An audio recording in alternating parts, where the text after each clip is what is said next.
आशा भोसले यांचा जन्म 8 सप्टेंबर 1933 रोजी महाराष्ट्रातील सांगली येथे झाला. त्या प्रसिद्ध गायक, अभिनेते आणि नाट्यसंगीताचे दिग्गज दीनानाथ मंगेशकर यांच्या कन्या होत्या. संगीताचा वारसा त्यांना घरातूनच मिळाला. लहानपणापासूनच घरात संगीत, नाटक आणि कला यांचे वातावरण असल्यामुळे आशाताईंची संगीताशी ओळख अगदी लहान वयातच झाली. मात्र त्या फक्त 9 वर्षांच्या असताना त्यांच्या वडिलांचं निधन झाले आणि संपूर्ण कुटुंबावर दुःखाचा डोंगर कोसळला. कुटुंबाची जबाबदारी सांभाळण्यासाठी आशाताई आणि त्यांच्या मोठ्या बहिणी लता मंगेशकर यांनी लहान वयातच गायन आणि अभिनय सुरू केला. आशा भोसले यांनी सुरुवातीला मराठी चित्रपटांमध्ये गाणी गायली. त्यानंतर त्यांनी हिंदी चित्रपटसृष्टीत प्रवेश केला. पण सुरुवातीचा काळ अत्यंत संघर्षमय होता. त्या काळात मोठ्या गायकांमध्ये स्वतःची वेगळी ओळख निर्माण करणं सोपे नव्हते. अनेकदा त्यांना बी आणि सी ग्रेड चित्रपटांसाठी गाणी गावी लागत. पण त्यांच्या आवाजातील चपळता, ऊर्जा आणि वेगळेपणामुळे संगीतकारांचे लक्ष त्यांच्याकडे वेधले गेले. 1950 आणि 1960च्या दशकात आशाताईंच्या कारकिर्दीला खरी उंची मिळाली. संगीतकार ओ.पी. नय्यर यांनी त्यांच्या आवाजातील खासियत ओळखली आणि अनेक सुपरहिट गाणी दिली.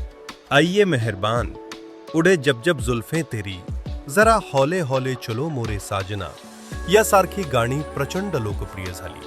त्यानंतर संगीतकार आर.डी. बर्मन यांच्यासोबतची त्यांची जोडी भारतीय संगीत सृष्टीतील सर्वात यशस्वी जोड्यांपैकी एक ठरली.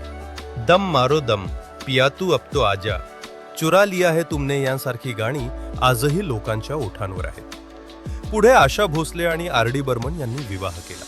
आशाताईंनी केवळ हिंदीच नव्हे तर मराठी, गुजराती, बंगाली, पंजाबी, तमिळ, मल्याळम, भोजपुरी, इंग्रजी आणि रशियन भाषांमध्येही गाणी गायली. त्यांनी हजारो गाणी रेकॉर्ड केली असून जगातील सर्वाधिक गाणी गाणाऱ्या गायकांमध्ये त्यांची गणना होते. गझल, पॉप, कव्वाली, शास्त्रीय संगीत, लोकगीते आणि कॅबरे सॉन्ग प्रत्येक प्रकारात त्यांनी स्वतःचा ठसा उमटवला.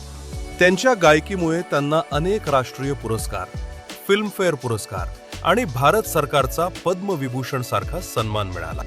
त्यांच्या आवाजात केवळ सूर नव्हते तर भावना, प्रेम, वेदना आणि आनंद यांचे अद्भुत मिश्रण होते. वयाच्या 90तही आशा भोसले संगीताशी जोडलेल्या राहिल्या. त्यांचा आवाज आणि त्यांची शैली आजच्या पिढीलाही प्रेरणा देते. त्यांनी भारतीय संगीताला जागतिक स्तरावर पोहोचवले आणि आपल्या मेहनतीनं, जिद्दीनं आणि प्रतिभेनं इतिहास घडवला. आशा भोसले हे केवळ एक नाव नाही तर भारतीय संगीत विश्वातील अजरामर पर्व आहे.